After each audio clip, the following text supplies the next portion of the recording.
Dr. Jim Strange, found the chariots in the Red Sea, and somebody else found the other things. That is in the realm of human possibility.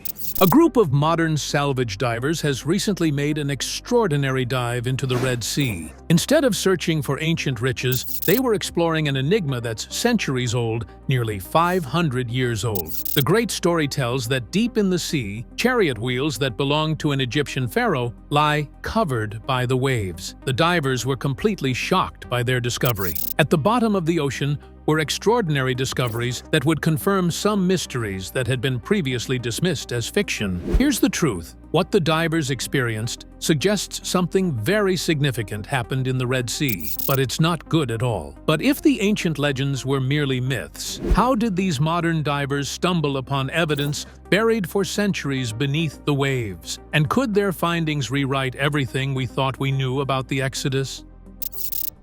The salvage divers' mission.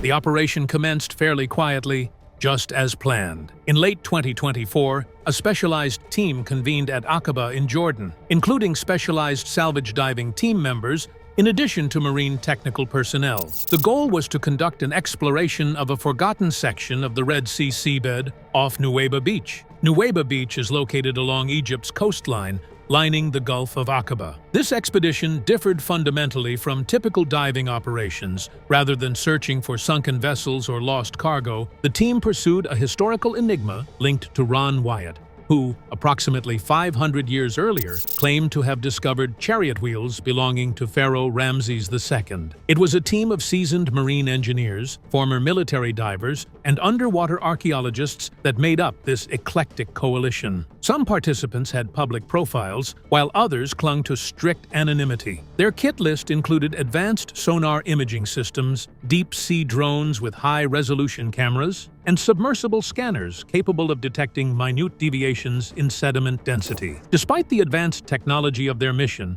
it certainly did not get off to an easy start. Applications for funding via normal archaeological channels were denied. Government agencies and mainstream universities rejected the project outright. An Israeli antiquities official was quoted as saying, "There's nothing there but coral and conspiracy." Several governments quietly issued warnings to cease diving in the area due to marine preservation laws. It slowly became evident that some powers preferred to leave these waters in their static condition. Undeterred, the team pursued their mission. A group of wealthy private backers eventually came forward, including some quiet enthusiasts of biblical archaeology who had followed the Wyatt narrative for decades. While some were in it for the curiosity, others still had religious motives. The entire operation was fully funded by them, with complete discretion, and very little publicity was given to it. After months of painstaking preparation, during which permits were obtained and equipment was brought, the team began their dive into what many people considered nothing more than mythology. Despite their attempts to keep the expedition under wraps, it began to leak out. A partial photo of their vessel made its way to social media, along with a fairly cryptic caption, "Back to where the Pharaoh fell." That one leak set off a chain reaction of curiosity. The online chatter quickly spilled onto front pages. Wyatt's name, once the brunt of jokes in academia, began trending once more. Forums, YouTube channels, and even traditional media couldn't avoid the fever of public interest. Among the most vocal commentators to emerge was Greg Gutfeld, a sharp-witted skeptic of all things associated with government narratives. During a segment of his primetime program, he said, "If these guys find chariot wheels in the Red Sea, then I want a refund on my high school history textbook. Seriously, why is this stuff always left out?" His comments ignited a serious debate. Was this the beginning of something substantial, or another venture into religious fantasy? Whatever the truth might prove to be, the divers had already plunged deeper, forging further into the murkiness of the water. They weren't just exploring the ocean floor. They were about to press against the thin line that separated myth from reality. The basic question at the heart of this investigation was, what really happened during the Exodus? This biblical mystery has continued to sharply divide scholars, believers, and skeptics for generations. Of all the moments in Scripture, few are as powerful as the crossing of the Red Sea. The narrative describes the Israelites trapped between Pharaoh's advancing forces and the waters of the Red Sea. According to the book of Exodus, when Moses raised his staff, the sea parted, and walls of water rose on either side, forming a divine corridor through which the Israelites could make their escape to freedom. When Ramses's chariots pursued, the waters crashed down, consuming them completely. For millennia, this moment has endured as a symbol of deliverance, divine justice, and the power of faith. It is more than a simple biblical narrative. It is a foundational pillar of Judeo-Christian belief, cited in churches, synagogues, and even mosques. From Sunday school classrooms to cinematic productions, the crossing of the Red Sea is one of the most retold miracles in humanity. Yet underneath the faith is a mystery that has divided scholars for ages. Did this event actually happen? The Bible offers few geographic coordinates, and for centuries, theologians and archaeologists have debated what route the Exodus took. Some theorize that the crossing occurred in Egypt's shallow Nile Delta marshes, maybe the Sea of Reeds. Others think that it occurred in the Gulf of Suez, but perhaps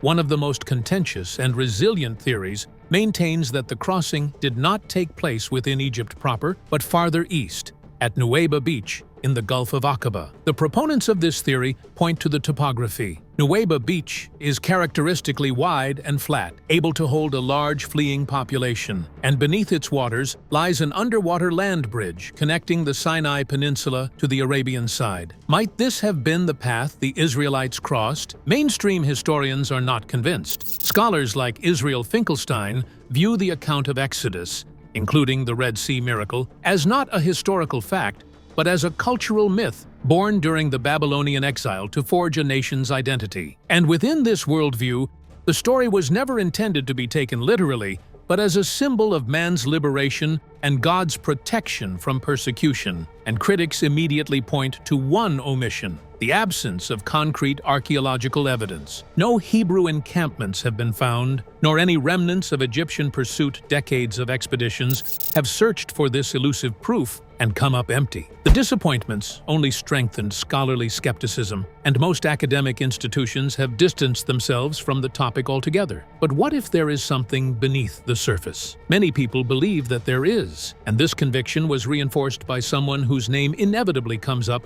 when people discuss the crossing of the Red Sea. The man who first dared declare, "I found the Pharaoh's wheels." His name was Wyatt, the self-taught explorer who incited fascination and fury in equal measure. But who was this mysterious man claiming to uncover divine relics long dismissed by scholars? And could his discoveries finally challenge everything we thought we knew about the Exodus? The man behind the controversial claims.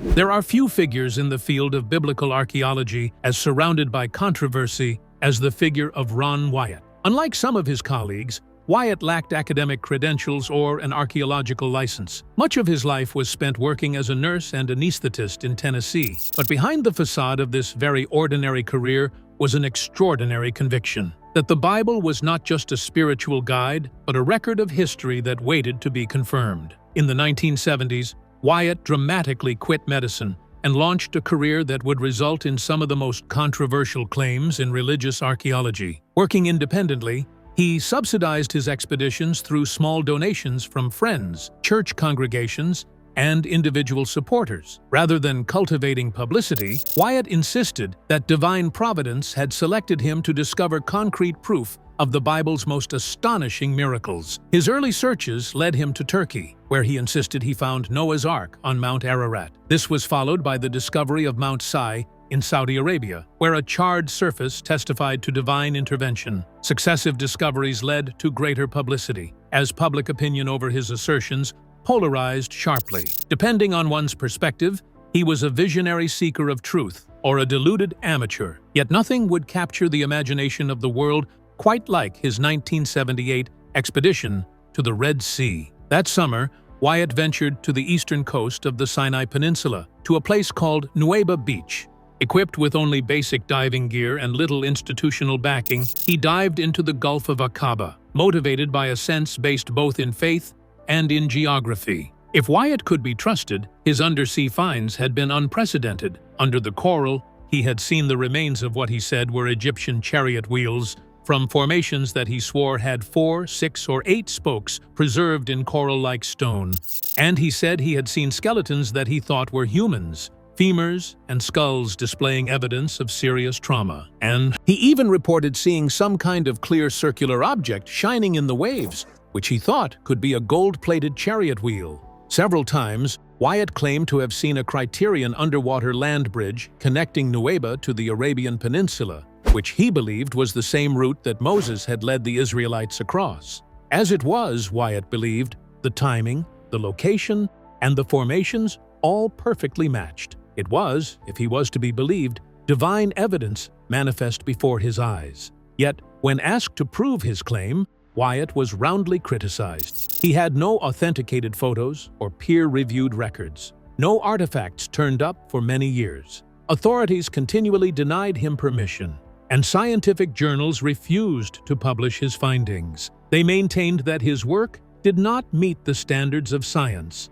and that his methods were crude, relying too heavily on visual observation and faith. Yet Wyatt's story endured. Generation after generation of independent researchers, faith-driven explorers, and renegade theorists continued to gravitate to his accounts. His photos of chariot wheels and human bones circulated in fringe Christian books and low-budget documentaries. Among skeptics, Ron Wyatt was a fantasist, but among believers, he was nothing less than a latter-day prophet. One question seemed to follow his posthumous reputation. If Ron Wyatt had indeed found those coral-encrusted chariot wheels and human remains, where were they now? It is this question that pulls us deeper into one of the more baffling and frustrating corners of this underwater tale. But what if those denied discoveries still rest beneath the waves, untouched and waiting? Could the sea itself be hiding the final proof of Exodus? The chariot wheels and the coral mystery. According to Ron Wyatt, there are profound mysteries beneath the surface of the Gulf of Aqaba. Among these are compelling physical evidence of ancient chariot wheels entombed in layers of sand, salt, and coral. One puzzle that scholars have not been able to piece together is that if the claims of Pharaoh Ramses II's submerged army are authentic relics, why are none on display in museums? Wyatt advanced 4 plausible accounts for both the silence over these finds and the lack of artifacts. His first point dealt with the action of marine life. The wheels and skeletal remains, he said, were entirely covered in coral deposits that had since calcified. Whereas this natural mummification preserved their shapes, it also made them dangerously brittle. Attempts to remove them would result in reducing these valuable finds to worthless pieces. Pontian witnessed one particularly remarkable find, a coral-encrusted wheel whose dimensions exactly matched those of similar ancient Egyptian finds. Wyatt's second reason was based on conservation issues. The ocean environment had become both the grave and the preserver of these artifacts. When exposed to light, air, or human contact, these fragments would crumble into meaningless pieces of the past. His third reason was based on legal impediments. Because the Gulf of Aqaba lies adjacent to Egypt, stringent archaeological preservation laws apply. The act of taking historical relics without direct government permission is a criminal offense. Based on this law, Wyatt contended that even photographing or publishing his discoveries was almost impossible without risking the most serious legal consequences. The most sensational of his claims was the golden wheel of a chariot. Whereas the other items had coral encrustation, Wyatt insisted that he found one wheel-shaped object without coral, with a very smooth surface and seemingly covered with a layer of gold. He maintained that he turned this artifact over to Egyptian officials for safekeeping. This, however, creates a number of questions. No confirmed photos exist, nor are there any museum listings or official records of such a find. No reliable follow-up searches have been staged. To skeptics, this lack of documentation is not just questionable, it's conclusive. In the absence of such evidence, many write off the event as a fabrication masquerading as historical fact. If such a remarkable artifact had really existed, then the course of archaeology would have been entirely different. And yet, despite the lapses and questions regarding the story, it persists. It speaks, even in its uncertainties, to something deeper in humankind, to bridge faith and history, to find tangible evidence where mythology meets documented events. It is this that explains why, even today, modern divers continue their attempts to validate Wyatt's discoveries in these waters. But what if the story wasn't just myth or misplaced faith? What if, beneath the Red Sea, the truth was waiting to rise? The discovery. The impossible has become reality. Seasoned salvage divers equipped with state-of-the-art HD underwater cameras and advanced sonar technology have made what promises to be the most extraordinary archaeological discovery of the century. Their mission led them to the exact coordinates previously identified by Wyatt more than 40 years ago, when he had claimed to have discovered Egyptian chariot wheels in the Red Sea. While Egyptian chariots were known to utilize metal hubs, at the time his findings were largely passed off, as fanciful recent discoveries have vindicated him. Using metal detectors, divers have located metallic elements within the raised hubs now encased in coral. As the diving team went deeper, there appeared an astonishing sight. They saw symmetrical formations partly buried under layers of coral, with edges that looked unmistakably like those of ancient chariot wheels. The outline became more and more defined as they drew closer. The divers made out at least 3 such formations, resembling ancient Egyptian wheels, which were covered in years of marine growth but still amazingly retained their shape. It was during this meticulous documentation that the divers captured every detail with their cameras and made an astonishing discovery. One wheel, despite being coral-encrusted, showed a subtle golden luster, something no natural phenomenon could possibly produce. Though showing signs of corrosion, the pristine condition of its surface and exceptional preservation sent shivers down their spines. This was no ordinary maritime relic. This artifact might challenge basic assumptions in modern archaeology. As the team went deeper into the expedition, more chariot remains became visible. Remains of what seemed to be human and horse bones, along with some metallic pieces, started to surface. Shortly after, more artifacts began to surface that seemed to validate Wyatt's radical theory. "This is not good," another team member remarked. To the minds of believers, this was nothing less than God's confirmation. To skeptics, the implications were unsettling. The world might have been wrong all along. This discovery would rewrite history and transform the debate about the Exodus from a mythical story into an undeniable fact. But as more fragments emerged from the sands and sea, could this expedition uncover a truth the world isn't ready for? What else lies beneath? This discovery in the Red Sea has far-reaching repercussions that are not content with simply silencing skeptics and exciting believers. A doorway to never-before-considered possibilities swung open, and perhaps our understanding of history will never be the same. If Egyptian chariot wheels and human remains do rest on the seafloor exactly where the Exodus account says they should, then what other historical truths might be awaiting their discovery? What ancient secrets remain to be disclosed from the dust, stone, and even the depths of our oceans? Biblical archaeologists, church groups, and independent researchers around the world have a growing sense of immediacy in their findings. Despite criticism for unorthodox methods, Wyatt had gained respect for his devotion to his quest, never driven by a need for self-promotion, but instead convinced that the Bible contained historically verifiable answers to be discovered. He forged ahead in a lifelong quest that will inspire new generations of researchers.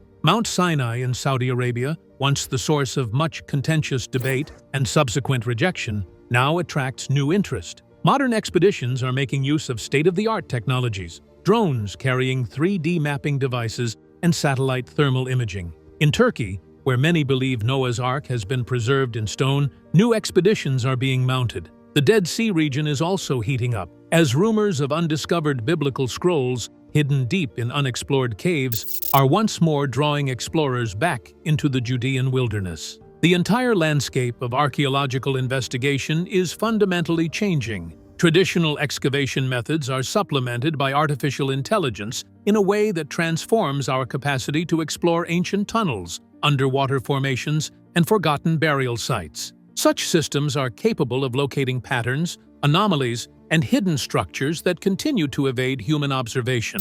We stand at the threshold of a new era in which historical discovery no longer depends on spade and trowel, but rather upon computer code, machine learning algorithms, and persistent scholarly inquiry. This development invites profound questions about both our collective past and future destiny. It does so because it suggests that humanity's timeline in history is not as set or clear as was once believed, nor are ancient texts necessarily merely mythology. Perhaps more important, though, the perceived chasm between faith and empirical fact does not delineate an impassable barrier, but rather a bridge that has lain submerged for centuries and now rises slowly from the depths of time. What do you think about this discovery? We have come to the end of our video today. Feel free to share your thoughts with us in the comment section below. If you enjoyed this video, don't forget to leave a thumbs up, share, subscribe, and turn on the notifications bell. See you in our next video.